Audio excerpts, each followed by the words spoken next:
Good night and welcome to another edition of In Touch with me, JD Japierre Emmanuel. By now you can tell that I'm very excited about tonight's program. This is a program that I've been looking forward to for quite some time, although I never said that to my guests.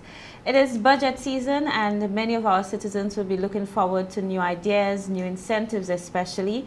And also we have come to expect reviews from ministers of government and from individuals who usually offer their opinions on the last fiscal year, on the performance of the government, on the performance of the economy. My guest tonight is Mr. Richard Peterkin. He's no stranger to the media. He's always willing to offer his ideas, his assessment of what is happening in the country. We do not always agree, but I believe he's always worth listening to. He has spoken on a number of issues very recently. I think you remember very clearly his pronouncements on the pass-through mechanism. I'm hoping that we can touch on it a little bit tonight. He's a partner at Thornton, Winward Islands. He is very well known as a tax consultant, a tax auditor, commentator, and I think we can refer to him as a comedian as well. Because for those of you who has seen him hosting the Chamber of Commerce Business Awards, you could tell there are moments of laughter. There are moments where you would just probably sit with your mouth wide open wondering, what just happened to Richard? So I'm very happy to have you on the program tonight. Thank you. Welcome. Thank you, I appreciate that you're willing to come in to share your views and to have a discussion with us, particularly on the state of the economy and what you think is necessary to move forward. In our discussion, you did see that you are very futuristic. You are concerned about where we are, but you're more concerned about where we are going and what is necessary to move Senegal forward. So welcome tonight to the program. Thank you. Thank you very much. I think I need to start by asking you a little bit. You were well known, and many of us knew you as a partner or being involved in PricewaterhouseCoopers. And I was driving one day and I just saw the sign that says Thornton, tax consultants and so on. And then I found out that you're a partner. And I've been wondering, I mean, what exactly is this firm? Well, we know what they do based on the banner, but where exactly did it come from? Well, Thornton, like Pricewaterhouse, is a global accounting firm doing pretty much the same things.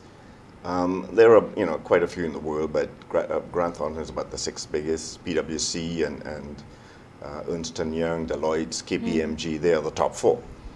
And we've been PwC for quite a while, and I think not just ourselves, our friends in Antigua and kids, just decided that for PwC deals largely with global large clients, and in this part of the world we're probably too small of an island, too small of an office. So it was an amicable a separation where we told them that it's getting a little expensive to maintain that brand. And so we parted company, and then we were approached actually by a number of smaller other firms, but Thornton seemed to be the right mix, the right for what we wanted to do. And so we switched. And as you know, switching brands is not an easy thing. People just get used to a certain name, and when you tell them I want to go to Thornton, they don't know where that is. When you say it's Pricewaterhouse, oh yeah, I know where that is. And okay. So it's the same thing. It's actually the same people in the office. My partner Tony Atkinson. Very little difference in terms of who we are. We just took down one flag, put up another one. At least you're willing to say that there would have been some challenges with the branding, because these days in the business and in politics too, once people experience difficulties, it does not matter what changes they have made or not made in their businesses, they blame VAT.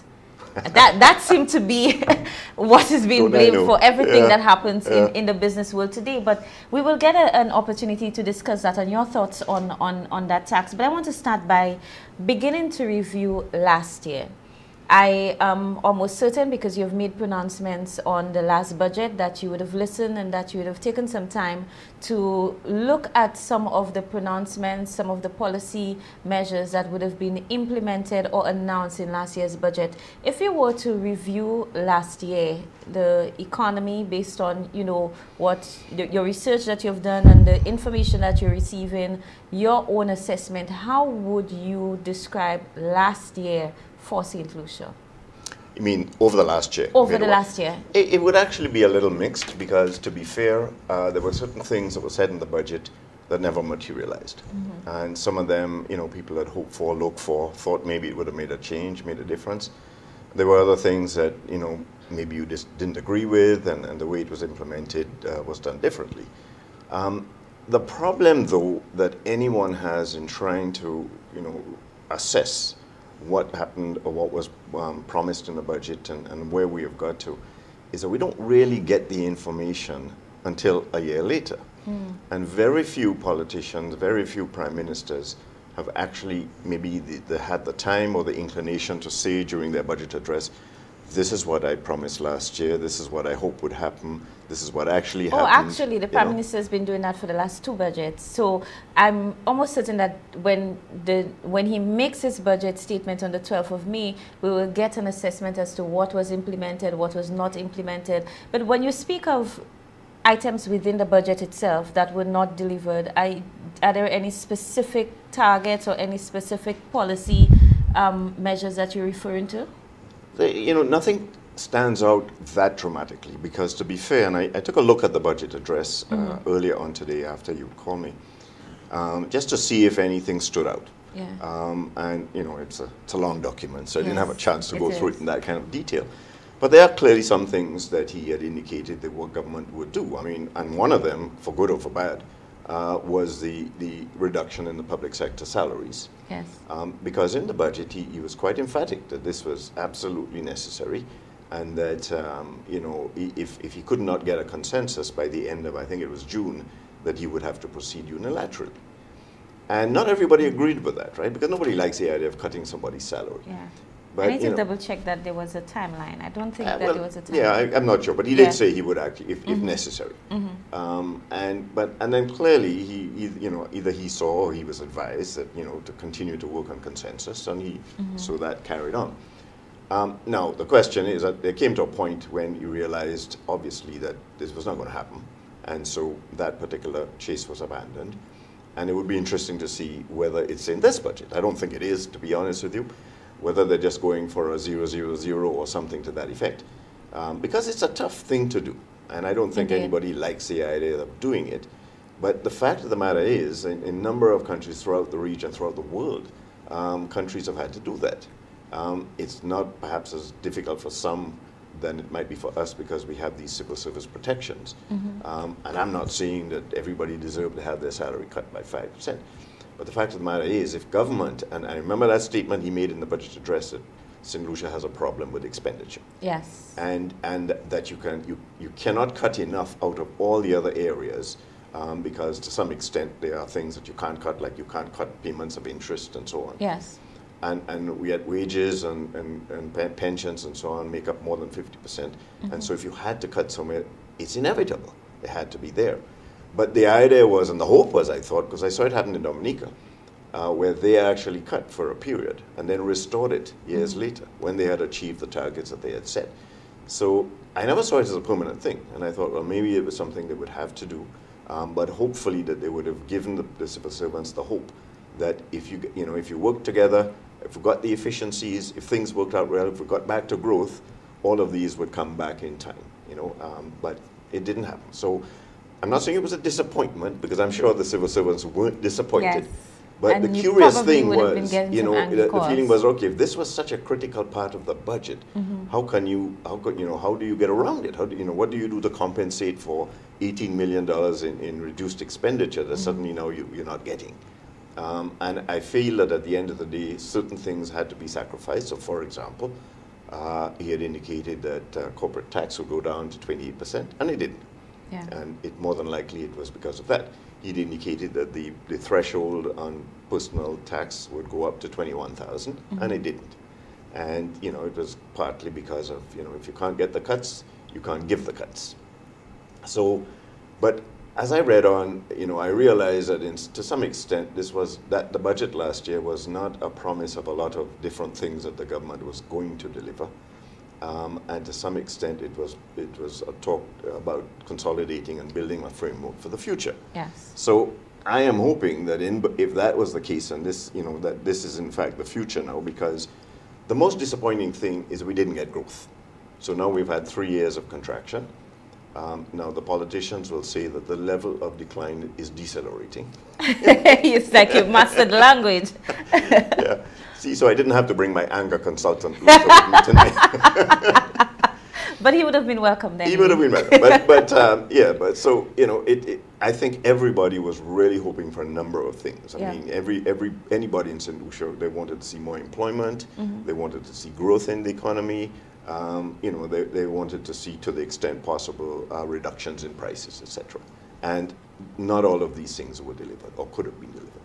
In terms of the economy and how the economy is performing, do you get a general sense as you move around and interact with business persons in St. Lucia that we are doing better right now than we were at the same time last year? The Prime Minister has made statements to the effect that the worst is over, that we are beginning to find our way through the difficult times. Do you get that sense, or do you agree with that assessment? Well, first of all, I always tell people that I mix in certain circles. I cannot talk for everybody or even the average folk in St. Lucia. Sure. So I may say, hey, things are looking great in the north, and you may have, you know, certain parts of the country that are doing terribly. I do get a sense that perhaps, and particularly because of the continued growth in tourism, that there has been some improvement, whether it was a deceleration of the rate of decline or not. But you also get the sense that we're still very vulnerable.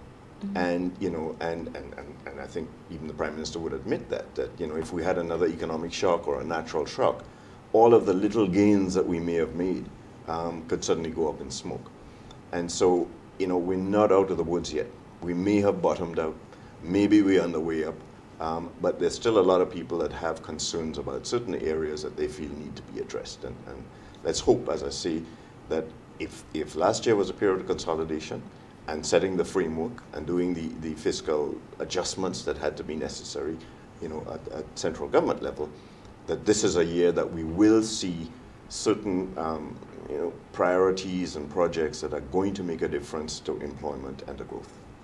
Indeed. We're due for our first commercial break. When we come back, we're going to go a little deeper into the discussion to look at some of the policies that have been implemented. Some of them are not so recent in that they were implemented last year.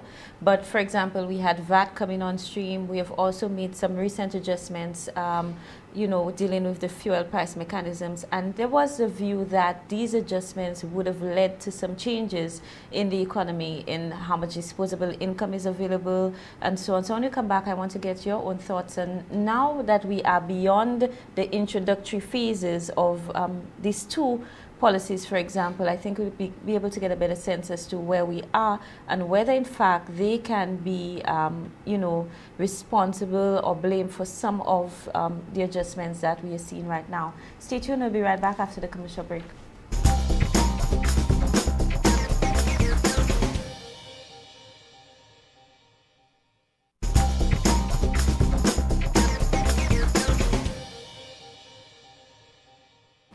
Welcome back to In Touch. I'm your host, Jadia Jean-Pierre-Emmanuel. As you can imagine, the breaks are filled with discussions. I hope that we're not caught off guard as we continue our program. But we were just having a discussion, Mr. Peterkin, on the whole issue of the fuel prices.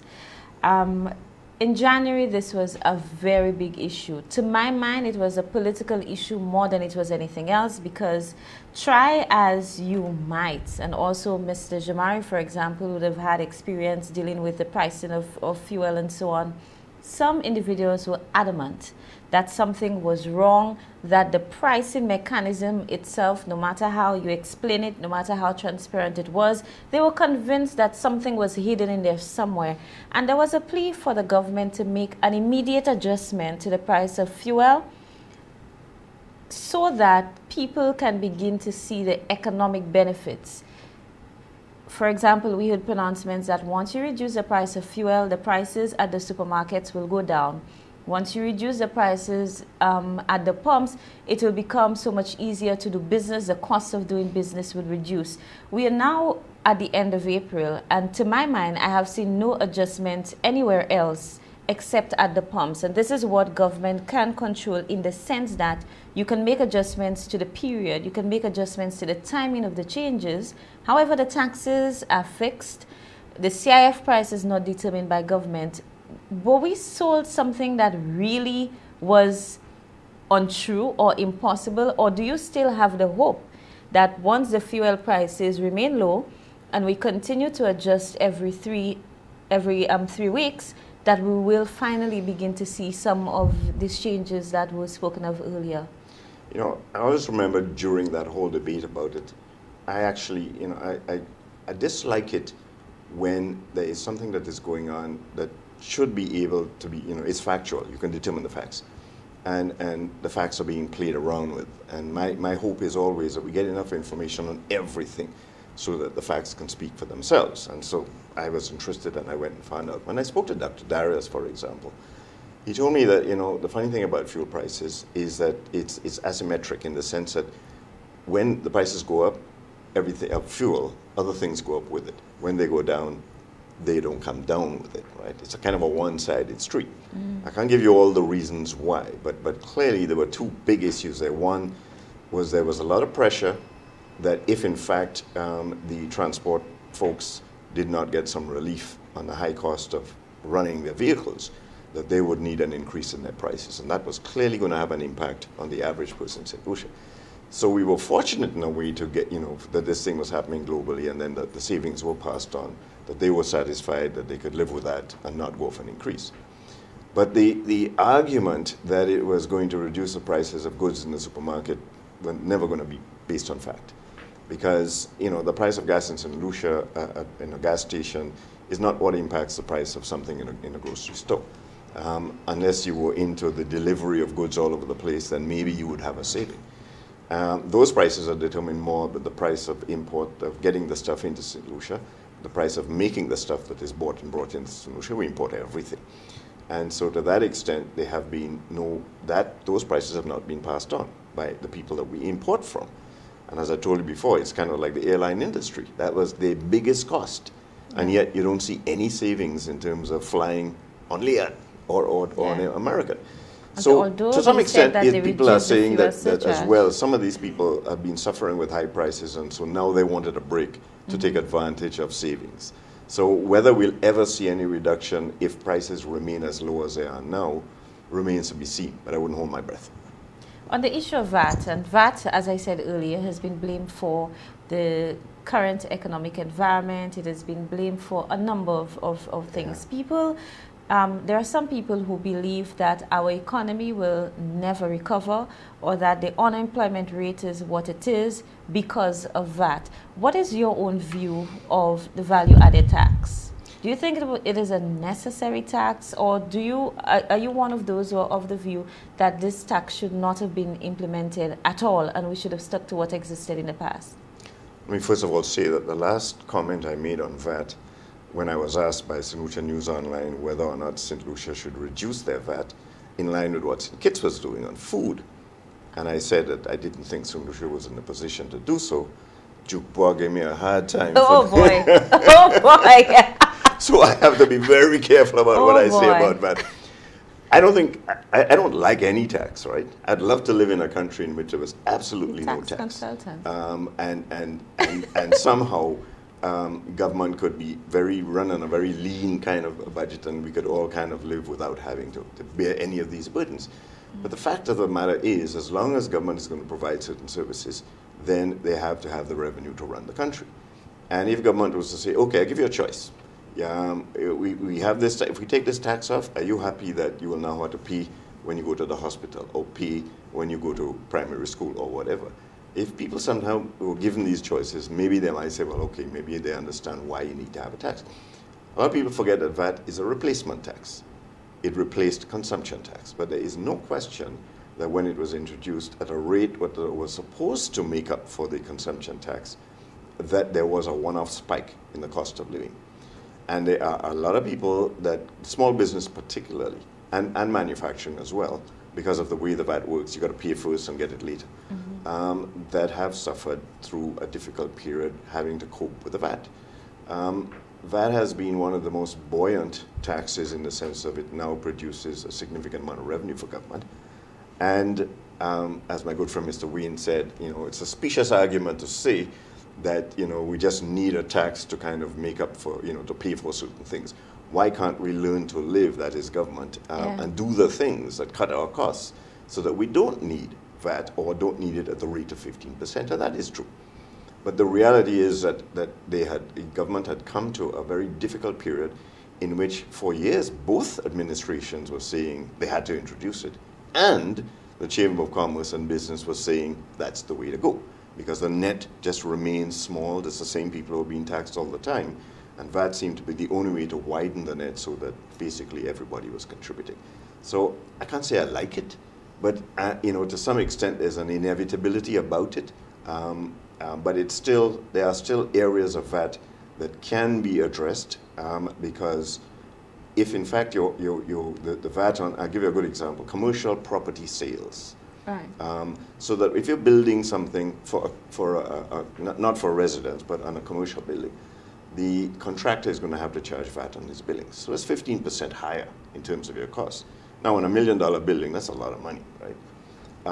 And you know, I've asked revenue, how much do we actually collect on the sale of commercial property and construction buildings? And if it was not that significant, could we not actually realize that this is a disincentive and maybe take the VAT off of that? You can't reduce the rate because it's either 0 or 15. Tourism is the only difference. So I still think that there are areas in which we can look at either exempting it or zero rating it, not widening that exemption list too much, where we, you know, that is going to make a difference to the sector. What do you think of the current exemptions and the current provisions? For example, we have 0% on our utilities and so on. What do you think of these current arrangements? Because at the time, at the height of the discussion, surrounding the 5% reduction in wages and salaries, there are many persons who are saying, you just do not touch the salaries. Let us make the adjustments. The very same people, by the way, who oppose VAT, they're now saying you have a wide basket of exempted and zero-rated items, and then you now have a window where perhaps you could see what can happen on utilities to raise revenue by implementing a 15% VAT on utilities, or perhaps one that is lower. What would be your prescription, if any, if you are to deal with the current revenue side of government? Would you be looking at VAT as a means of pulling in more revenue, or would you be looking into other areas? No, I think that the VAT as it is now is more than high enough, right? It actually, I think in the last year, the budget did 300 million and it made close to 350. So it shows you that, you know, that it's gone beyond government expectations. And so from that point of view, I don't think there's any need to extend it to any great extent, or certainly not to increase any rate. And what we should be looking for is if it can replace revenues to that extent that we can now see reductions in corporate tax, reductions in personal tax, and other savings that was promised when VAT was introduced some years ago. There was talk of bringing down both rates to 25%. So, and the argument that I heard about, you know, putting VAT on utilities above a certain level, I didn't agree with that either, because I think, you know, utilities is something we all need, we all use, and to tax that, which is already affected by, at that time, the high price of fuel, was like compounding something that was going to make life difficult for people. So as long as we can avoid that, because in some of the other islands there is VAT on utilities, we don't have that, and hopefully we will not have that for some time to come. If we can get economic growth, if we can have savings in the government operations so that there's no need to raise this extra revenue to pay for things and get people lazy and get used to the fact that they can, you know, get something for nothing, you know, then we can perhaps learn to live with the fact that that is something that is almost global now. US is the only biggest country in the world that doesn't have it. Just about everywhere else does have it. I want to speak to the other end, and that is the investment, because there are many things that could drive growth, and there are many things that can cause government to generate the revenue that is needed to maintain the country.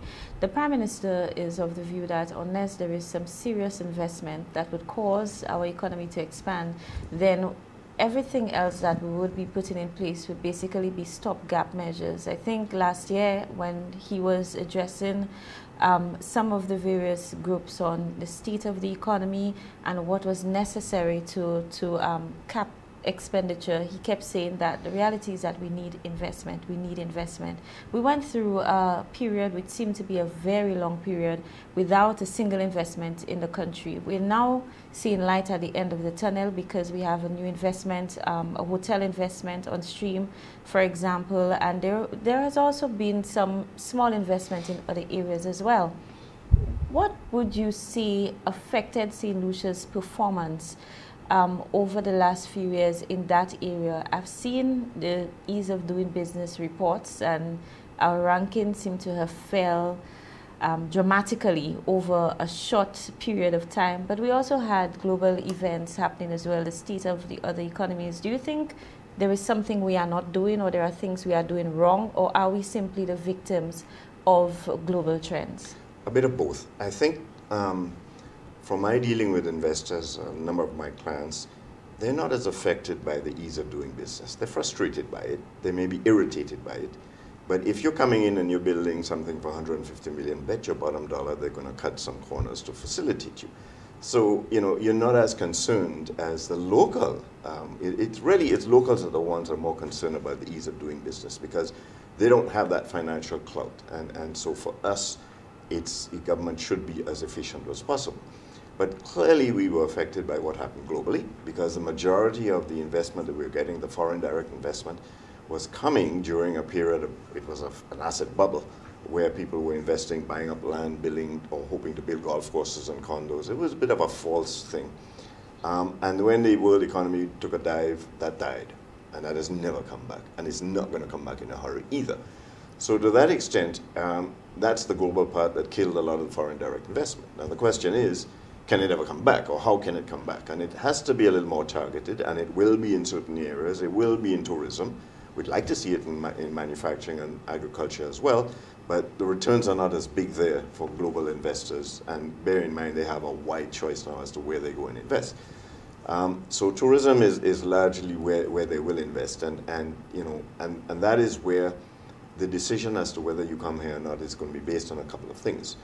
And one of the big things these days is the incentives. Now, we know that government has an incentive framework that is quite wide, quite generous. The problem is incentive frameworks are also competitive.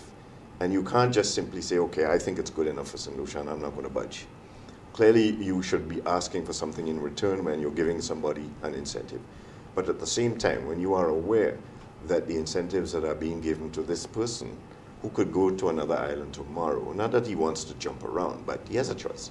And the incentives he's getting in Grenada and Barbados and Antigua are so much all encompassing in comparison to what we're giving, then you need to address that. And if you decide that you know, as a country, we're not prepared to give up all of this just to get somebody to come in, then fine. Accept that you're not going to get some of that investment and you're going to have to do other things, which is possible. There are some countries in the world, Bermuda for example, that are very fussy about what they give, and they charge, when cruise ships come in, they charge $50 a head for people to get off the boat. We can't do that. Yeah. And if we try to increase it by $1, the cruise ships will just decide they're not coming back to our island. So, you know, we're a small country, we're an open country, and we don't have that much choice. But I think we need to revisit the incentive framework for two reasons. It takes too long for some of the people that are genuinely coming in and investing for them to get the package that governments seem to agree that they're going to get. Why it takes so long, I'm not so sure. Whether it now has to go through so many ministries, it seems to me that they come with a list, and generally, if government is going to say no, they should say no straight off. But the length of period drags on, and we can't assume that, you know, if somebody is going to come in and buy a hotel and they promise they're going to do this, this, and this, it may take longer than we think because of the fact that we're not working. What we really need now is whenever they have major investments, we need to get all the ministries working together to get this thing done as quickly as possible so we'll see the true benefits. So now the Smugglers is closing down. Yes, it's going to create 1,200 jobs in construction, but two things need to happen. They need to get everything sorted out so they will commence as soon as possible. And we also have to realize that people lose their jobs that were actually working in a hotel while the construction is going on. So that one really needs to be looked after to make sure that it will become, you know, what it promises to be and can be great. But You know, and so there are these little, it's no longer across the country, you know. Sugar Beach is another example of an investment that is doing very well, yeah. and almost an exception to the rule of building condos and selling them at a very expensive rate, where they can't sell it even in the north of the island, but they can down there because of that, you know, wonderful scenery. So investments are tougher to attract, more expensive to get in the first place, but if they're real and if they're sustainable, we'll find them being, you know, in a sense, partners with these investors for a much longer period than the people that come, use us, and go off again. Last year, during the Thornton speech, an announcement was made that the government of St. Lucia would be setting up a task force to review citizenship by investment. That task force was set up. A report has been submitted to the Cabinet of Ministers.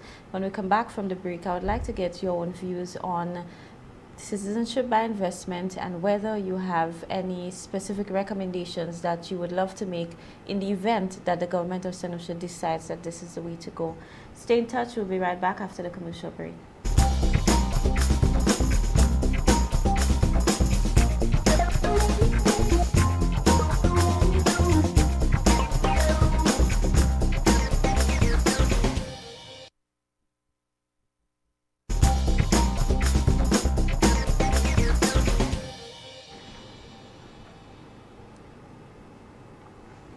Welcome back to In Touch. I'm your host, Jadia Japie-Emmanuel. I can tell you the messages are already coming via WhatsApp, but if you care to do so, you can send us a note at 720-4992. I'll be going through your messages as we continue the program. Mr. Peterkin, your thoughts on citizenship by investment, or what many persons would call the economic citizenship program? Global residence. Yes. There are so many beautiful terms. So many wonderful terms. Yes. It's a controversial subject, and you know, I've seen both the good and the bad, and you know, and why a country can get itself in trouble if it does it the wrong way. But I've also seen other countries like Canada have programs that have been running now for decades, and they have a backlog of people trying to get in. Now, a little different from us, let's face it. But anyway, we went through, we did, as promised in the budget, they did a task force. I didn't get on it, but... Maybe that's a good thing, because if you want the task force, you probably would be speaking from a bad position. Right? But I read the report, and I met with Dr. Lewis at one stage, and I'll be honest, I mean, I can actually personally benefit from it, because I'm in the business that would, you know, represent people that want to invest. So I have to try and look at both sides to see, because I talked to a number of people, and a lot of them have a philosophical difference and problem with selling passports. They see it as almost like prostitution, right? And a lot of people say, that's the only thing I have to some extent. It's my birthright. And the fact that somebody could walk in and because they have $250,000, they can get it just like that. So you have to understand why people feel that way. And you somehow have to convince them. Two things. We can make sure that we're never going to get these rogues that are going to give St. Lucia a bad reputation. And you can never say that 100%, okay? I heard a certain statement by somebody that is promoting it, and they were saying that they had done due diligence on something else, and that didn't work. And I thought to myself, oh, maybe you shouldn't have said that, because you know. But still, it shows you that no, you can try your best. You can still have a problem. You can still find that somebody who managed to get through the net. But as long as you have a safety net and other ways that capture it afterwards, then you can get rid of them as easily as you give it to them. So the question of making sure that you go in the bad ones. The second is, if you do get serious and good investment that is going to be in you know, and you use that money in a way that is productive, and people can actually see the benefits. So it's not just the lawyers and the accountants, but it's the average guy in the street that's getting a benefit. Then people might come to believe that it is, in fact, a viable way of, not the way, there's no, you know, as Obama said in Jamaica, there is no silver bullet, okay? And there's no one thing that's going to get us out of the hole that we're in and suddenly allow us to go back to the good old days. We've got to work now harder than we ever did to get less. We need to be able to you know, get more with doing less. But it's something that if in fact it can be managed and guided in a way that allows that investment to be really productive, that, as I say, we can see the benefits. St. Lucia has a habit of coming to the party late. Yes. We came to the party late with the offshore thing. Yeah. And so, okay, so we're clean. We're squeaky clean. We've never really had an embarrassing situation in offshore. But at the same time, we're not getting the numbers that we had projected to get, because by the time we came to the party, the industry as a whole had tightened up and got a little short. So we may find that when we come to the party in this one, that in fact there are not as many economic citizens hanging around looking to invest, or they're happy to go to St. Kitts or Antigua. Antigua actually has been doing reasonably well.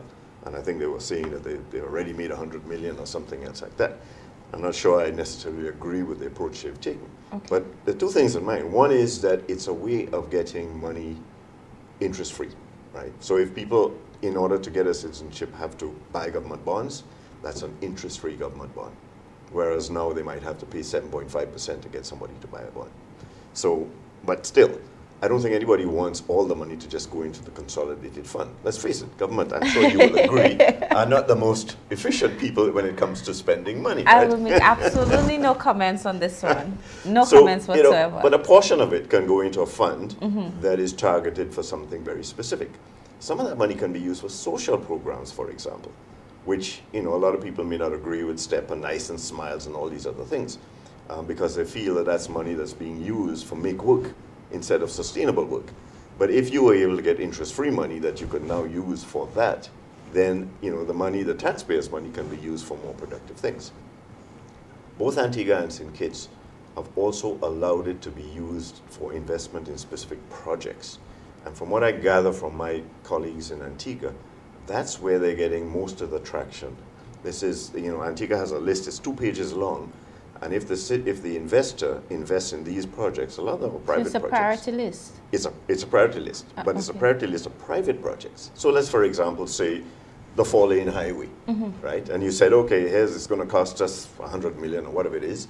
And if you want to invest in this infrastructure project, that will be one of the things that will allow you to be a citizen. So that means we don't have to borrow the money, even from Kuwait, at 2%. We can get it a lot cheaper. But if it's a private project, and it's one that we want because it's targeting investment in ancillary or something else that we really need, then again, it can be monitored and worked in such a way that the money can be actually put in there.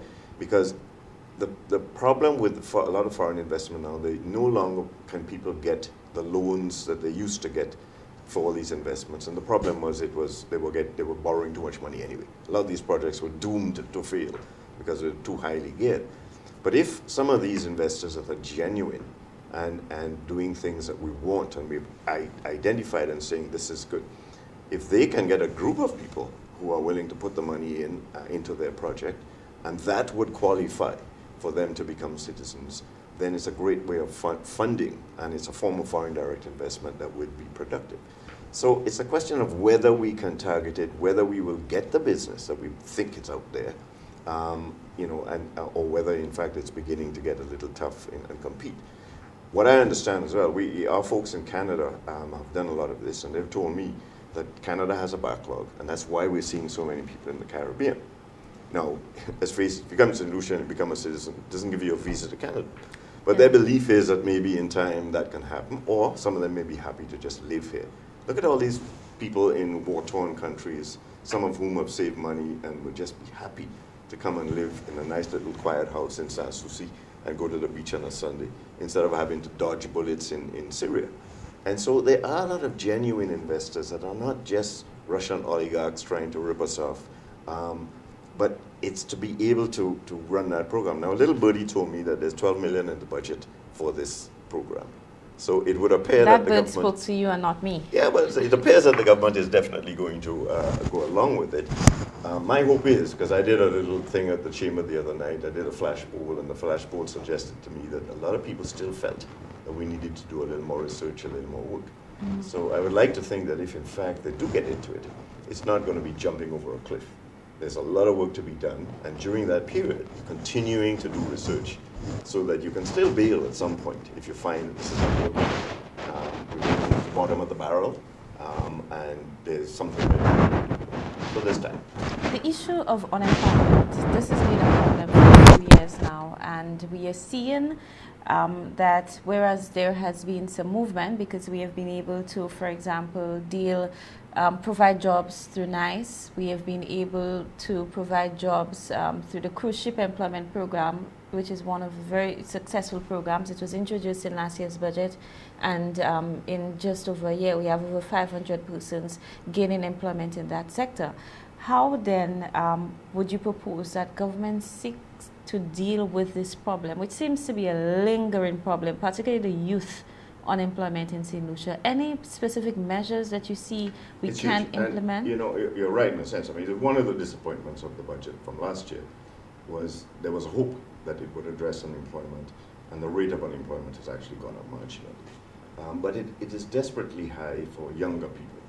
Mm-hmm. And, you know, and every year 3,000 plus come onto the market, you know, and we just don't seem to have the space to cope and deal with it. And we even have graduates coming back, and young people who want to come back home and they can't get a job.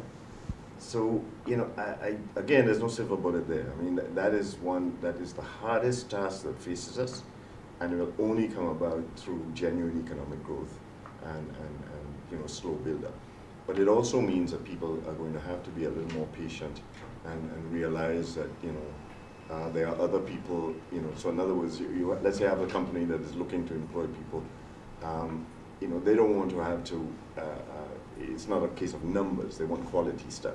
And so, you know, people have to get used to the idea you're going to have to train in specific things rather than just get a degree. You know, it has to be, you know, have to get skills to be able to contribute. And then when you do, you have to regard that workplace as something that you need to work as a partner along with them, so that, you know, your job is guaranteed, you know what I mean?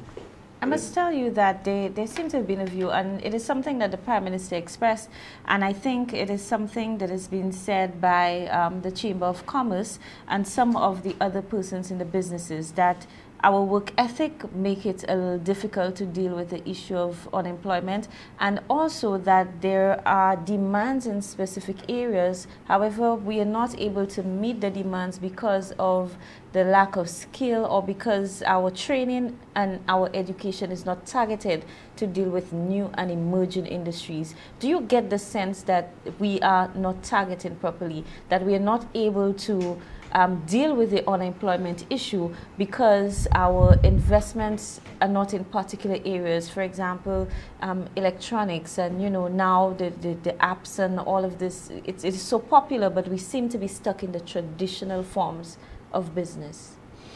Yeah, and, you know, to some extent, the biggest industry that could perhaps employ the most amount of people in something that we need more than anything else is good agriculture. And you know, if we could somehow convince a lot of our young folks that there is a future, and, you know, I wish, for example, I could grow stuff in my backyard, and I'm not talking about the weed. But I think there's a little bit of a disconnect between what businesses need and what skills our people have, but it's not that large. I don't think that's the real problem with employment.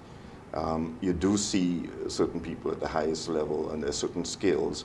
You, for example, in the whole business of, like, the gaming industry, you see all these young kids in the States making fortunes overnight because they're getting some of their skills at a very young level. Yes. And that is why I think, you know, so much attention is being given to ICT and giving people more exposure to the internet and Wi-Fi and so on, so that they can get into this area, because unless we do, we'll be left behind. Yeah.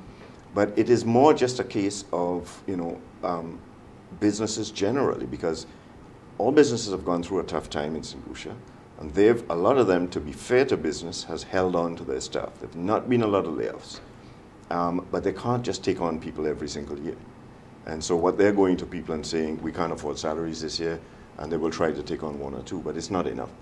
And so, you know, so the problem really is not enough business, not enough industry, not enough agriculture that they'll take up the slack.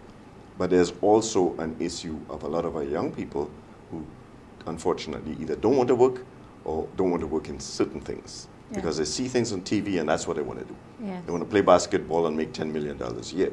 So we need to be a little more realistic as to our expectations and accept that it's never going to be an easy street. But again, it comes back to being able to grow the economy to pick up the slack. You joked a little bit a while ago about marijuana. Do you think there's an answer there somewhere? I think we need to go the route that Jamaica has gone. And, you know, certainly decriminalization. I have never been in favor of locking up people in jail for possession of a joint. It just doesn't, it has never made any sense. And when you're now seeing countries, Ireland apparently is now the latest to decriminalize. And they're doing it one by one. And in 5 years from now, we probably won't even be talking about it. We say, why didn't we do it, you know? Why CARICOM needs to have a commission to study this is beyond me, right? And my hope is, you know, that we surely must at this stage of the game have enough information about this thing. We can make a decision. And yes, I can understand why the prime ministers want to get together and not be too hasty. So, but then why has Jamaica jumped ahead of us in that regard? I mean, maybe they have a bigger issue there than we do. But I'm in favor of managed, certainly decriminalization, possibly going towards, you know, a certain acceptance of a certain degree of you know, possession. Don't like pushers. And I don't like smoking, actually. I mean, but there are different ways of dealing with this thing. But it's, again, like Obama said, it's not going to be a silver bullet. It's not going to suddenly make us wealthy down here either. So it's just another avenue. But the bigger issue is more to deal with, you know, the fact that the fight against drugs has failed. And it has ended up with, you know, with the expense of having all these young people in jail and making them, giving them records that they can never get rid of. And that's the part of it that we need to address. Indeed. I want to focus a little bit on the budget before we open the phone lines and go to the messages. Tomorrow, the new session of Parliament opens with the throne speech by the Governor General. This usually sets the tone for the budget. Sometimes I find the expectations are so high that I wonder if people even understand what exactly is the throne speech and what is supposed to be contained in that throne speech. But what are your expectations? I don't want to focus as much on the throne speech as I want to focus on the overall budget. I know you are a man, you deal with numbers and hardcore policies and, you know, decisions that you see that can make a difference. What are your expectations? And if you were to make at least one recommendation to the Prime Minister, so something that he certainly should do this financial year, if we are to come out of the current situation that we are, what would it be?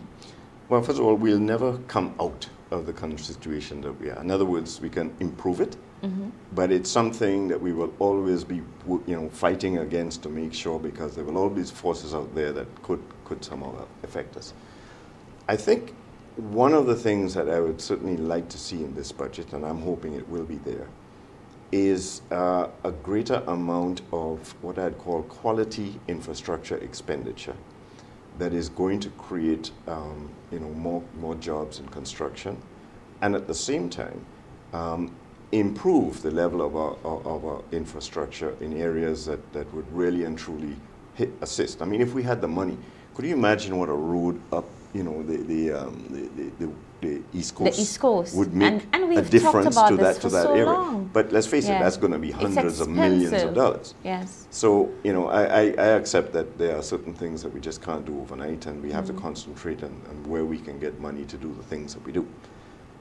What I hear in some of the recent pronouncements is that we now seem to have accessed money from Kuwait and from certain other sources that we can do some of the projects that perhaps we couldn't do. Were talked about in last year's budget and they couldn't do, although they never gave a timeline. They said, you know, this hopefully will be done. And whether that's the 4-lane highway, whether, you know, whether it's infrastructure in other parts of the country, that in water, for example, in renewable energy. I feel we've now, government has to be to a large extent a significant partner in the engine of growth. It's never going to be the private sector alone. And now, you know, they've talked about PPPs and that way of financing it. And we've had a number of roads. The roads in Choiseul, the Bands, La Grasse Road, for example, these are design, finance, construct, where the government designs, but the private investors would have to finance the projects, and of course would pay over time. And the most interesting one is the Huonora project, which looks as if it works well from the, you know, from the presentations that I've seen, that we would have a private group that would actually come in. They would they would finance the development themselves. And of course, in return, they would get a share of the revenues, but it would be managed by government, and design and everything would be government. So, and importantly, the airport will be St. Lucia's Airport. I think when that was discussed, there was a sense that the airport will be owned by private individuals, and I've heard all kinds of propaganda. Well, that's about the part that doesn't worry me, because let's face it, Gatwick and Heathrow, they're owned by Dubai and other parts of the world. But you think the people that are flying through those airports really care? What they want is a well-run airport. Exactly. And they want to know that they can take extra flights, etc. So I'm not opposed to PPPs and having people that know how to do these things and are not asking for an arm and a leg in return. So, we've talked about PPPs in water for some time, but somehow that's never come about. And that's a big one that something has to be done there, because our water supply, particularly in the south, is something that clearly needs to be addressed if you're going to get development down that way. So I'm hoping, that, because I don't feel that the government is going to be able to, at this stage of the game, have any major giveaways in terms of tax or anything like that, unless, of course, it's a campaign election budget and there are all kinds of goodies, which I don't recommend either, right? I hear all kinds of rumors about elections coming around the corner, but I don't know. I'm assuming that. Have you been a picture on a seat? No, I'm not. Well, I mean, that's the last thing we need, quite frankly, is a budget that is just giving away all the hard-earned gains and sacrifices that have gone for the last year. Because we have made a lot of sacrifices over the last 2 years. We have been basically running a skeleton budget. If you look at the cuts that were made, even in the areas of infrastructure, the government has cut every single area of the budget that it can. We borrowed less, but there are some things that we just must borrow for. We had to pay back interest rates. You had to pay back, and you cannot negotiate these things. And then you have to deal with your issue of wages and salaries. So whereas a decision was taken not to increase the size of the public sector, and in some instances where individuals retired, there was no replacement. The fact is the wage bill is extremely high, and so you can cut as much as you can in other areas. There is just a limit to which you can cut. Yeah. And so we have made some serious sacrifices, and like you said, I think it would almost turn out to be a waste if we were to reverse all of that. There are a few more sacrifices that we could make. I mean, such as? Well, I won't even go there. You'll say I'm political. People will say I'm this or that. Oh, right? You mean like fire me? Oh, no. Yeah, well, yeah, maybe. Too many people in the Prime Minister's office. But to go back to infrastructure, I mean, the important thing about it is if we are going to borrow all this money, and we're getting it at good rates, not at 5%, not at 7%, and so we can say, okay, that's an effective rate. That we still don't just assume that because it's cheap that we can waste the money. Yes. Right? So the implementation rate of our infrastructure and the quality of our infrastructure is what is key. I agree. So, and how we get that, because we have not been able to get that over the years. The implementation rate has been too low, and there have been lots of quarrels about the length of time, the cost overruns, and so that is the, and so there people have been calling, for example, which is something the Prime Minister promised when he was in campaign mode as in the opposition. He said when he came in, he would have a contractor general. Right, and that contractor general would kind of ensure that be better governance in the whole question of tenders and monitoring of infrastructure and other government expenditure. That I need to follow up on. Very much needed, because a lot of people, no matter, there are a lot of independents in this country, and they have a real concern about governance, and they're not saying it's this party or that party. They're saying it's politicians. And there's a kind of anti-politician mood throughout the world these days. It's not a great time to be a politician, right? But you deserve the flag that you get if in fact things go wrong. And things go wrong, and you don't apologize for it, and you don't say I'll do better and promise you'll never do it again. These are things that politicians never say.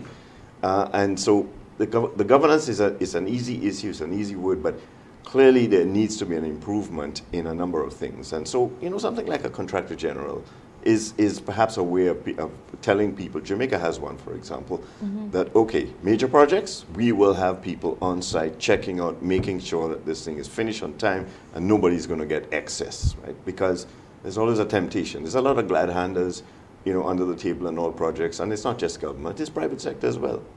And so, so my hope is if we're going to spend all this money, And this has to be, and if this is our main hope for now, because that infrastructure will lead to more investment from outside. Yes. It will lead to more efficient tourism as well. And so things will happen. We need to get our number of rooms up, more hotels in, but that means better highways, better runways, better water, better medical. You know, I mean, our hospitals, I mean, we need to open them. Yeah. And I hope, National you know, Hospital. yeah, and I'm hoping Jude. that Jada, you can somehow get the folks at my Olympic Stadium in Vieux-Fort to move back to their In fact, as you say that, I must say to my viewers that I'm actually working on a program to give a follow-up to St. Jude, because I don't think many persons understand the magnitude of the project. I don't think we have actually gotten a true explanation or a true sense as to what really is happening down there, why it is taking so long, and what we can expect of the final product. The Prime Minister has indicated that it has taken too long, but the biggest problem there was an issue of financing. You came into office, you found a hospital under construction, but there was no money to complete the hospital. And so when the Prime Minister went to Taiwan last year and engaged the President of Taiwan in discussions and negotiations, we were able to secure the funding to complete the hospital. We have also received some assistance from Mexico. So just imagine you have such a major project underway in St. Lucia and you're basically operating from day to day like a small corner shop.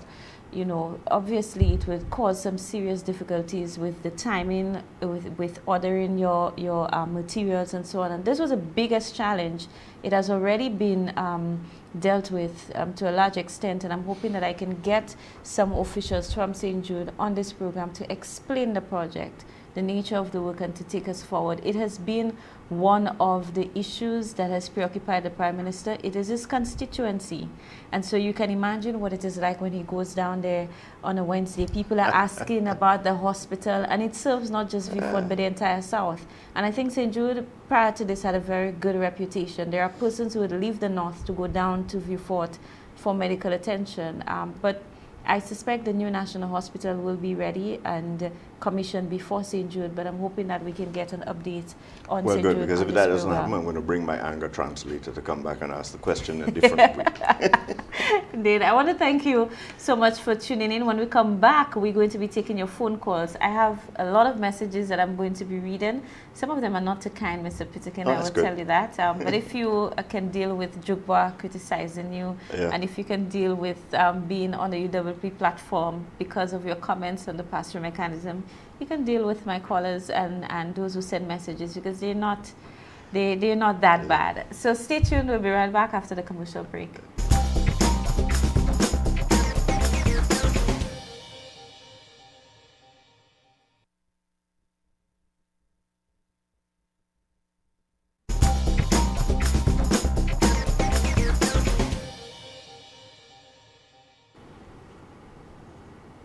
Welcome back to In Touch. You can continue to send your messages on WhatsApp 7204992. Our phone lines are now open. You can call in with your questions or your comments to Mr. Peterkin. We have a comment that says, every country in the world is dependent on FDI. What does Mr. Peterkin feel about government concentrating on creating the enabling environment to stimulate local businesses to grow and be in a position to create greater employment in St. Lucia, as opposed to placing so much emphasis on FDI? The problem, are we talking just about agriculture or about investment generally? Well, I'm not too sure. It seems to have been a general. No, I mean, you don't get a lot of FDI for agriculture. So, I mean, there is no dependence on FDI for agriculture. Yes, we need to have more investment in an enabling environment in agriculture, if for no other reason, food security, better linkages with tourism, and just making people proud of the aspect that we live in a country that has very arable soil. And we've just not been able to do it. And I'm not talking about agro-processing either. Yes, we can process a lot of the fruit into juices and so on.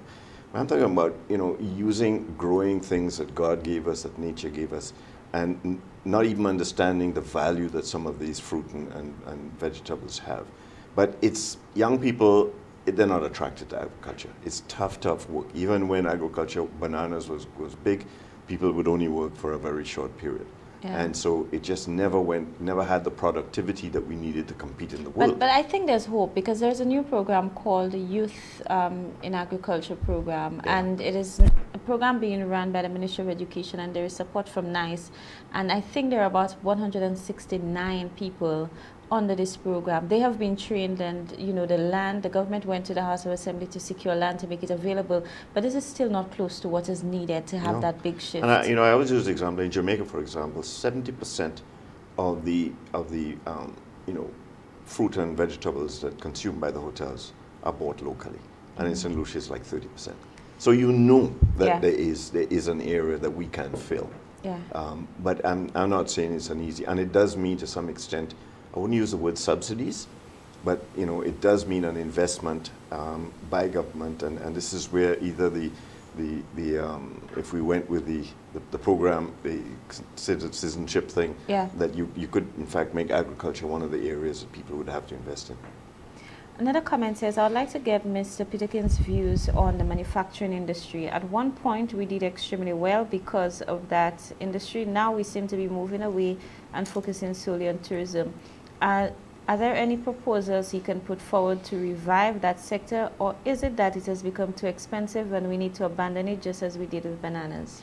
I don't think we need to abandon anything.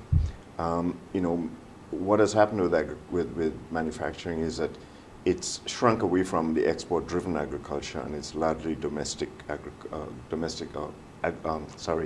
manufacturing for domestic use. So there's some companies, St. Lucia Distillers and Heineken, Barron Foods that do very well, and some of them do very well in exports as well. But clearly our problem will always be price, because the world is governed by price. And if they can buy it cheaper, they're not going to buy it from you. Nobody's going to feel sorry for St. Lucia because, and even this program that they had in bananas, what was it called again, where, if you could prove that you had fair trade, that is dying out as well, because people are saying, well, I don't care if it's fair trade or not, I want the cheaper one. And so we'll always suffer because of our size and in our ability to export our agricultural produce. But you have the examples of Barron Food that shows you that some of it can be done. So niche markets, but domestic manufacture for the products that we use in the hotel industry, that we use around the house, as long as again the product is quality driven. But they've always needed more support. It's a productive sector because it can allow for exports and it can allow for substitution of imports. But you need to nurture it more in terms of assistance in bringing in the inputs, because you have to import everything if we're producing except for the agro-processing side. So we should never give it up. There's still a lot of manufacturing companies that can and will do well, but there are others, such as some of the low-tech stuff, that we don't necessarily want to go back there again. Indeed. We'll go to the phone lines. Good night, you on the air? Good night, Mr. Peterkin. Yes, sir. One thing I must say, among people like you are very simple, you are a very grassroots person, you explain any ordinary person who will be able to understand. Thank you. And I always say that when the time comes, I would have said that to you. Even though I meet you personally, I would have said that. So it's better I say it on the air than say it personally. Okay, thank you. Anyway, since we're talking about budget and economic development, I would like to ask comment on certain things. Like, for an example, did you think the same people who complain about economic development, who complain about VAT, etc., etc., isn't the same persons who sometimes they don't pay their taxes, they don't, from maybe in the last 15 years, 20 years, or whatever it is. And the problem we are facing now, you don't think it's because of them not paying their taxes? They always want incentives, etc., etc., especially the tourism industry, like the Hotel and Tourism Association. They always want incentives, but they always owe millions of dollars. Didn't you think if this country had been truthful, loyal, and have people to pay their house taxes, etc., etc., that St. Lucia would be in a better position than every time they want to compare other islands with St. Lucia? Thank you so much for that question, caller, Mr. Peterkin. Well, yes, I can't necessarily say that the same people who complain about VAT are the people who don't pay their taxes. I think there are a lot of people who pay their taxes and still have a right to complain about things if they think it's too high. Secondly, yes, the tourism industry has had a lot of incentives, and so as a result, very few, if any, hotel pays corporate tax, but they do pay VAT. I mean, they pay it at a better rate. It's at 10%. But the amount of VAT contributed by the hotels is quite considerable. It's I think, in the 30 million level now. So it would be unfair to say that they don't contribute. But there have been a couple of culprits that have not paid their taxes when it was due. And I think it is up to government in situations like that to be tough and firm. Sometimes it's because they're genuinely in trouble. A lot of our small local hotels have had issues and have not been able to pay some of their taxes when they should have. But it isn't because they've been putting the money in their back pocket. It's because genuinely they've been suffering. They get lower rates. They don't get the same. They can't do the level of marketing some of the big hotels do. But we have a little bit of a problem with people that don't pay their taxes, and until we can address that and make everybody feel that everybody's treated fairly in the same way, and you pay your taxes when it's due, and you be given consideration when you're due, then in fact we'd be in better shape. We'll take another call. Good night. Thank you for joining us. Hello, good night. Hi, good night. I would like to find out from you, Jada, why you don't talk about the college thing. Why I don't speak about what? The college. What An college? academic college with these foreigners there. Oh, well, the government did issue a statement on dealing with the Lombard situation. We've had about 3 statements on that. When? Well, clearly you've not been following the news, but the Ministry of Home Affairs issued about 2 statements. The Ministry of Education issued a statement. There has been pronouncements from the Minister with responsibility for investment. You why you don't want to pay? What do you want me to say about? You have any questions that you want to ask me about it? Yeah, but I want to know from you because you have that program. Oh, so you want me to have a special program to deal with that? Yes. Okay, thank you. You. Have to do that. Thank you for the recommendation. I do not know that I have to do that, but thank you for that recommendation. You were saying, don't cut me off. You know. Pardon? Hello? You wanted to cut me off. Don't cut me off. Caller, you can't. No. Wait, caller. You cannot tell me how to conduct my program. You called in to make a recommendation. I said thank you very much for the recommendation. Yeah, but you are just going to. But you said no. Wait. But you said that I have to do it. I'm telling you, it is not something that I must do. But I take your recommendation. He cut you off. Indeed, yeah. Thank you so much for your contribution, caller. You can continue to call in 452-7347. And just to say on the Lambert issue, there are many questions, and the Prime Minister has already indicated that the government of St. Lucia will be conducting an inquiry into the matter. We know that there is an investigation underway, a criminal investigation underway, and as you would understand, the government cannot proceed to begin an inquiry in the middle of all of this. You need to ensure that you allow the processes to go through. You need to ensure that whatever you do in terms of your investigations and your probe will not compromise the investigation that is currently underway. And that also reminds me, we have been following the very sad news of a devastating earthquake in Nepal. And it is very sad to see some of the images. It really reminds me of what happened in Haiti a few years ago. Extremely, extremely, extremely sad. And just imagine a few weeks ago, there are many St. Lucians who had absolutely no idea where Nepal was. We had never heard of it before. And we found ourselves dealing with this unfortunate situation. And these students now, they have been in the media. Many St. Lucians have been interacting with them. And for some, they have become like family. And so it is very difficult that they're going through this at this time. And just as the Prime Minister did in a statement over the weekend, I wish to, again, on behalf of the Prime Minister and the government, extend condolences to the students, to the government and people of Nepal. That statement also indicated that the government will be seeking ways to reach out and to see what form of assistance can be given. We'll go to the phone lines. Thank you for joining us. Good evening, Julia. Hi, good evening, Mr. Peterkin. Good evening. How's everybody this evening? Good, thank you. This is Senator Deborah Tobia. Yes, it is.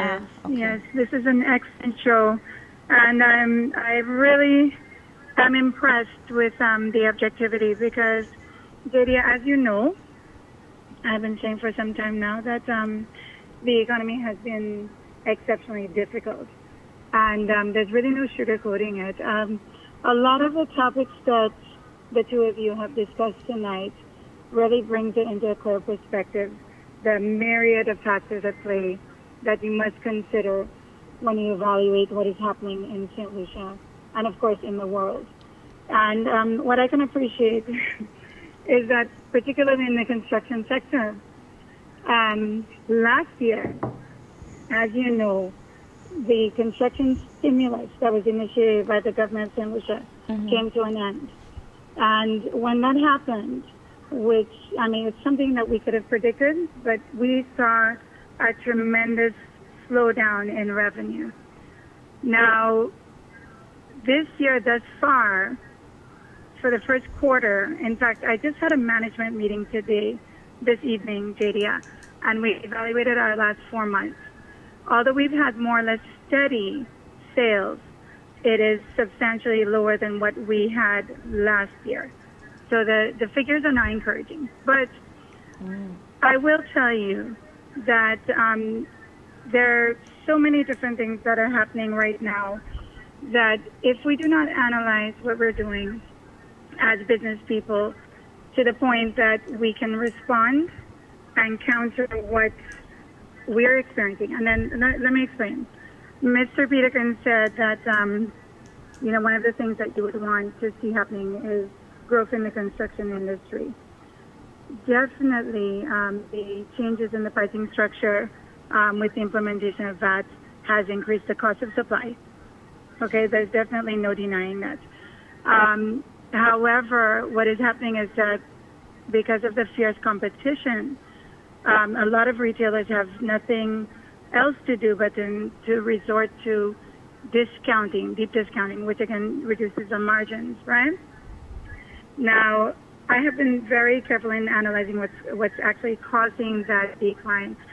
And I can tell you, JD, and this is a discussion I've had with Mr. Peterkin as well, the lending environment is one of the major considerations. Yeah. Again, when you look at the composition of our sales, we depend heavily on, residential construction.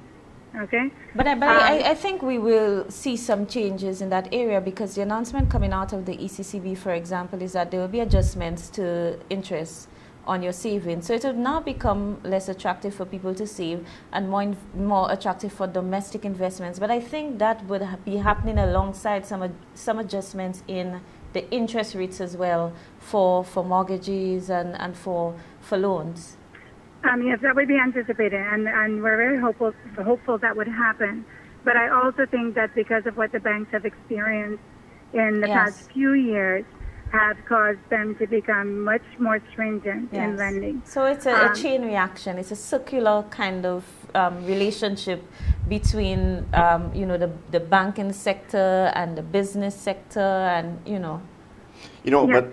But a sad thing, not to cut in, Senator, but there is so much liquidity in St. Lucia and in the OECS as a whole that money is just not being, put to use because, banks, as you say, have got a little more conservative in their lending. Some of them are trying to work with their good clients to make sure that they don't fall on hard times as well. But, but it would be nice to find a way to have that money circulate more than it does.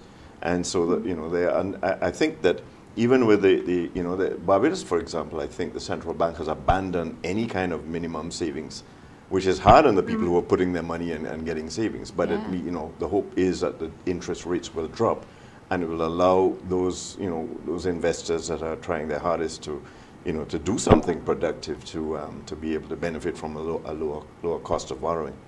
Yes. Well, I applaud the government for all of the effort that is being made. It is very clear the level of investment that has been undertaken by central government. We also have seen increases in towards arrivals, and we're hoping all of those things will translate into improvements in the economy generally. But what I'm really getting to, Jadia, one of the things I think is absolutely critical and essential at this point is for that everybody to look very closely at what their practices are. I've had to make it my business to micromanage many aspects of operating the business to ensure that I can stay afloat during this period. I'm also of the view that, some of the things that are happening in the north have translated into an improvement, because I do speak to business associates who do business in the north.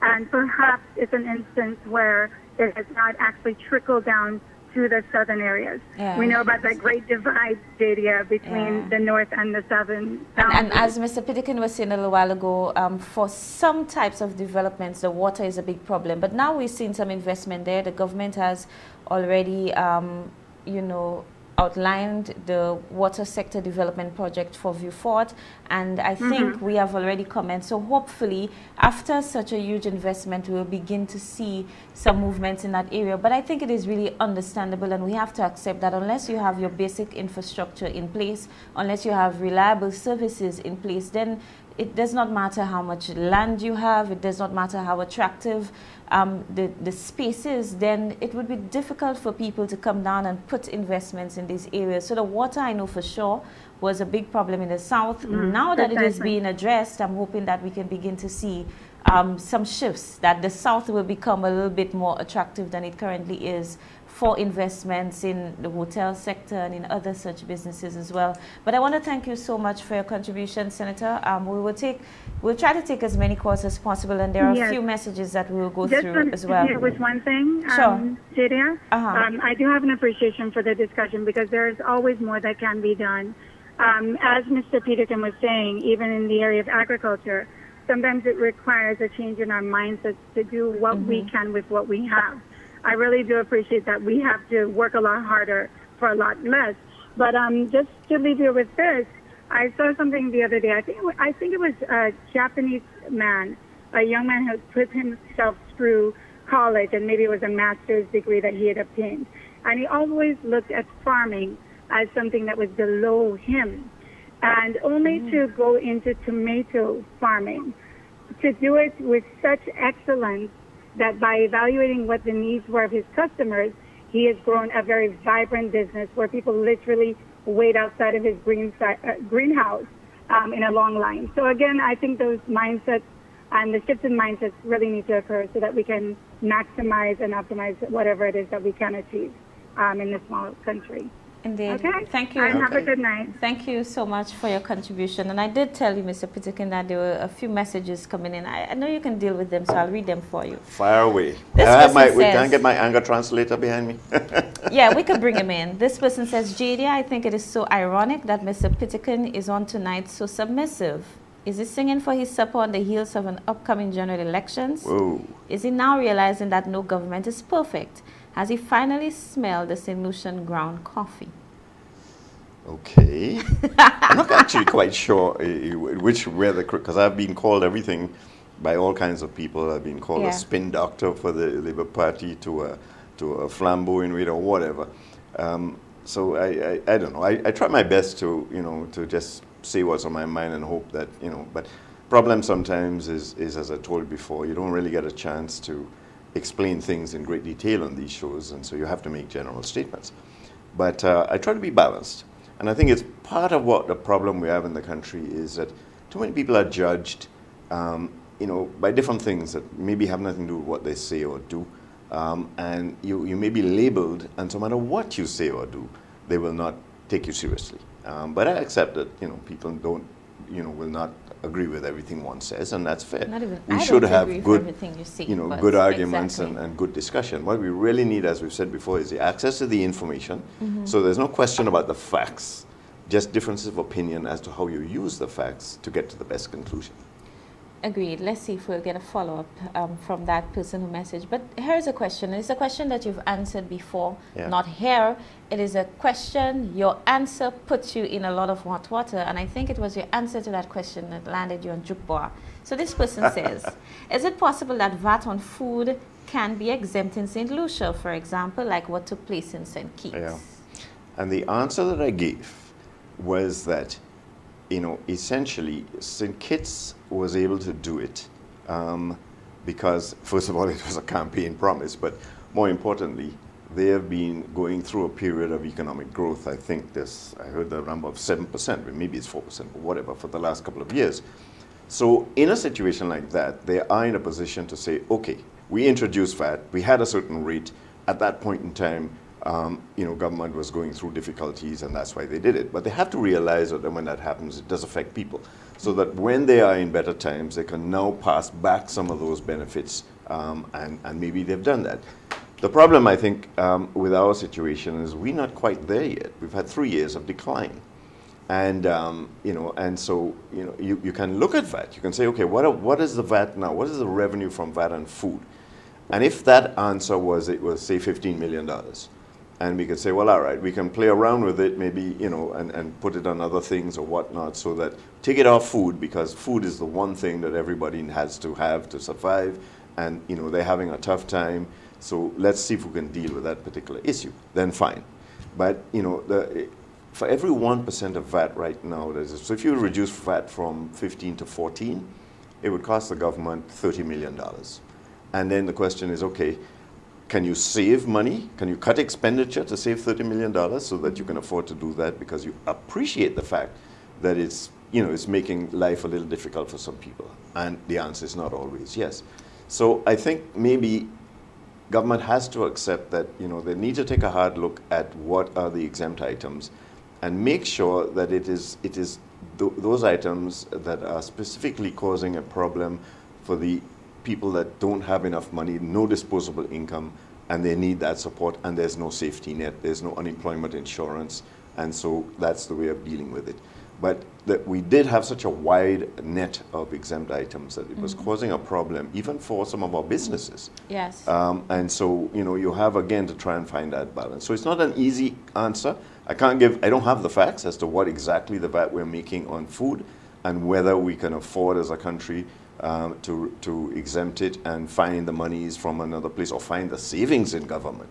And there's some people who tell you, get rid of the corruption, have better governance, get rid of the consultants, and we'll save the money, figure. right? Yeah, if we're able to quantify, because the first step really is to quantify all of the things that people are saying we should not have. And we don't give people enough information. And some of these questions, which are quite valid, should be better answered by people in the Ministry of Finance or whatever to say, okay, folks, we know since Kitts did this, and we actually considered it, and we got people to check it out, and we think we can do this, or we don't think we're going to do it. But give an answer, you know what I mean? Because people need to know. And I think in a lot of instances, they're being led by either people that say it in talk shows that don't know what they're talking about, or that they just don't have enough information to come to a conclusion.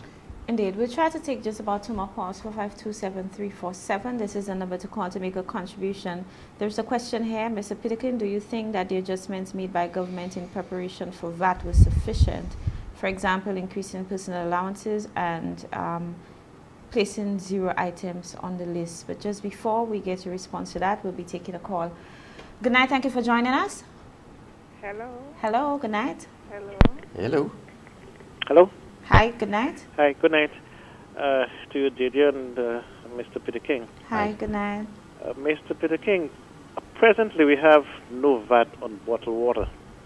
Ah, okay. Do you think it's a good idea to VAT bottled water? Wow, now that's a tough one, because I don't think I have the answer. I actually wasn't even aware that there was no VAT in bottled water. And, and I'm not sure why, in a sense, there is not VAT in bottled water. But because, I've actually heard people talk about the fact that there is, and I'm not against the people who bottle water, but that we should perhaps try and make our water more drinkable so we don't have to have all this plastic and spend all the money we do on bottled water. But if in fact bottled water is being consumed by a large percentage of the population, and parents are giving their kids to take to school, water is an important thing to have and consume, then it may be a commodity that's regarded as that essential that you want to try and keep the price down. Well, you see, no, I don't think so. I think, you see, I look at bottled water as been a luxury, because don't forget, Wasco is producing proper water to the public. Yeah. Right?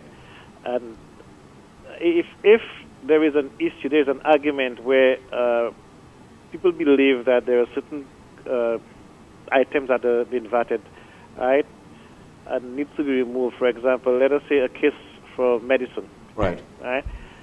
I believe if the government remove or look at the VAT on medicine, they can apply it to bottled water because bottled water is a luxury. And I think a significant amount of water is consumed.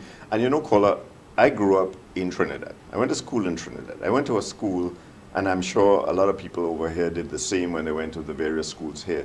When you had break time and you went for a drink of water, you were drinking water out of a trough and a pipe.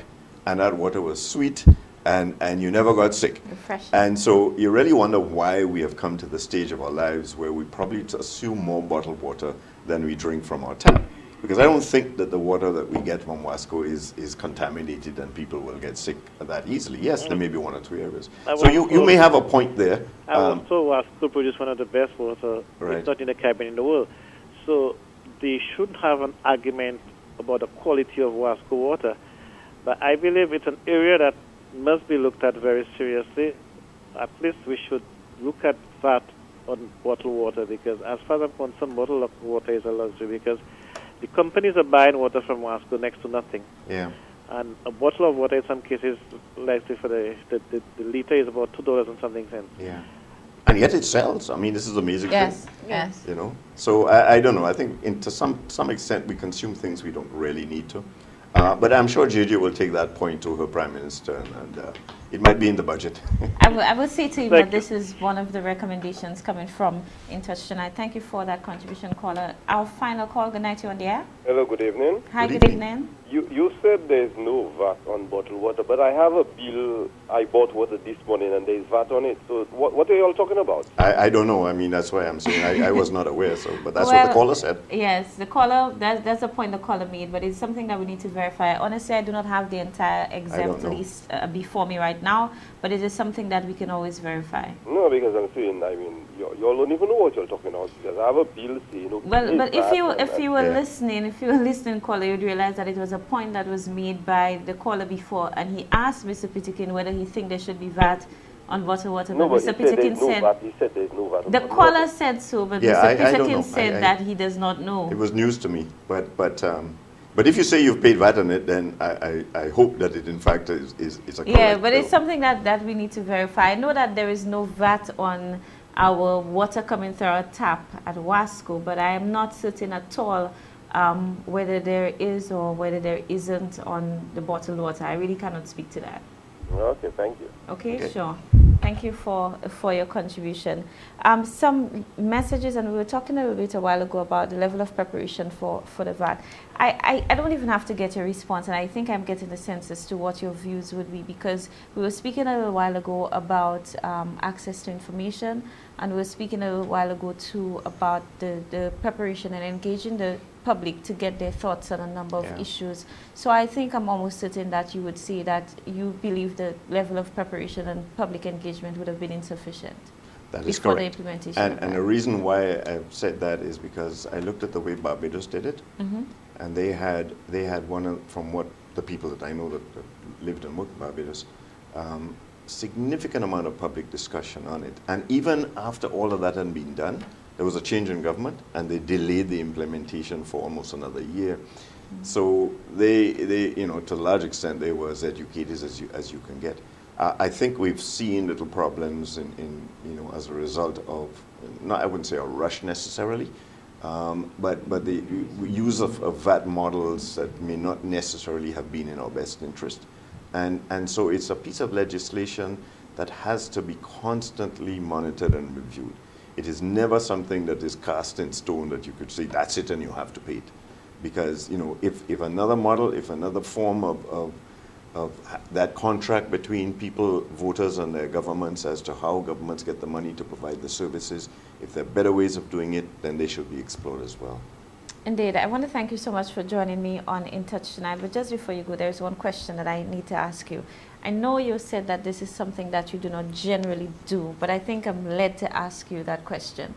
You have been monitoring the government and you have been paying attention to the environment. Beyond the business climate, I follow you on the social media, so I know you have an interest in a lot of things beyond taxes and so on. If you were to look at the government, look at the environment within which the government is operated and what has been said before the public in terms of policies and approaches, how would you rate the government's performance and the government's approach to dealing with some of the problems that we inherited and some of the issues that come along as we have been in government from 2011 to present?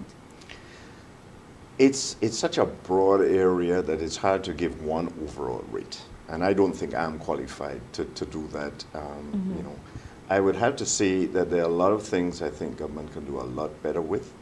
And go back to the question of being able to get more information. I think sometimes governments and politicians are too defensive. And when criticisms are made, rather than address them, they go into a protective mode where they almost, you know, circle the wagons and everybody is backing up everybody. I do that too? Yeah, you're very much in that area. You may be number one in that area. But so to that extent, I think there are some failing grades in there. And you know, I don't want to pick in any particular government. I mean, some of the problems you can pick on governments me, right there, and I'll take the blows.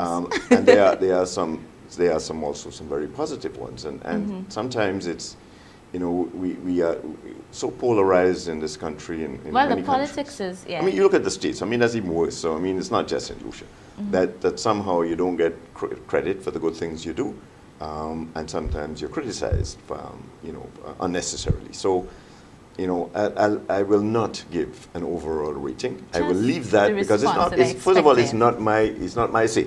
Yes. Right? That's for the public to make a decision when they have an election. And I'm not going to guide anybody as to which way it should go and who's doing a great job and who's not. Well, if they're doing a good enough job and that people can see it for themselves, they will vote then again. They will, or people will do what they have to do. But what would you consider to be a high? And then I want to really get a low. Yes, yes. You may not want to give me a grade, but what would you? Because I want to get a judgment as to. I think that. You know, we all in the Caribbean have been faced with severe fiscal issues. Yes. And those fiscal issues have required adjustments. Yes. And not just vai, but done in a very scientific way. I haven't heard that phrase in a while. And, you know, I'll give credit to the Ministry of Finance because I've had lots of discussions with the guys in there. In terms of the advice and the recommendations that they make to government, and I've seen government accept many of these recommendations. I don't like to, and I'm sure a lot of other solutions are the same, when good advice is given and is dismissed because it's not politically correct or it doesn't work well with a particular area or constituency or degree of voters. And I would love that we would all be in a position where we could safely say, you'll never be totally free of politics, because at the end of the day, you know, that's the system we live in. Yeah. But we need, you know, there are lots of changes we need to make in our model. We had a constitutional reform committee that came up with advice. We haven't done anything with it. And I think there's some good recommendations in there, and I think we should look at it, because what's happening now in St. Lucia is you're getting a lot of, you know, a greater degree of independence. There's a hardcore on either side. And these independents are largely people who want to hear about good governance and good programs, and to hear more information, you know, from their elected leaders that would really make them feel that, you know, the country is being managed properly. But I think in the area of fiscal responsibility, there has clearly been an improvement there. I'll accept that, and of course you realize that I wanted to end my program on a very good note. So I thank you so much for being here, for sharing your views very openly and frankly. As I expected, even before I did the program, I knew that there would be some issues that would be difficult to accept being, you know, a representative of the government. But it is good. It is good when we can get very objective views, where we can get open views on some of the problems that we have faced and some of the proposals that we have put forward, so that if necessary there can be reviews to ensure that we are able to do it better the next time. I appreciate too your views on the budget and your expectations and what you think needs to be done for us to move forward. I want to thank all of our viewers. I want to thank particularly our callers. Thank you for your messages as well. This is another edition of In Touch. We'll be back in next week Monday. But before I end the program, I want to invite you to view the throne speech at 10 a.m. tomorrow. This would signal the commencement of a new session of Parliament, but it usually also signals the commencement of the budget process. We also have on Wednesday the commencement of the debate on the estimate of revenue and expenditure, and so you should tune into NTN at about 10 a.m. And I know usually the budget debate would be carried live on all of our local television stations as well, so you can look forward to that. It is very important that you know and understand what allocations are made towards what ministries and projects, so that you can have a better understanding and you can be more informed and empowered to speak on matters related to governance and to ask questions too when at the end of the day pronouncements are made and you're not seeing any movements in that area. So I urge all St. Lucians at home and abroad to tune in so that you can have a better sense as to where we are and what direction the government of St. Lucia would be taking for the financial year 2015, 2016 and beyond. As always, I want to thank the management and staff of Choice TV for making this platform available, and also there is a hard crew working behind the scenes to ensure that everything is always in touch and on point for our program. So thank you, and until next week Monday, good night and enjoy your week. Good night.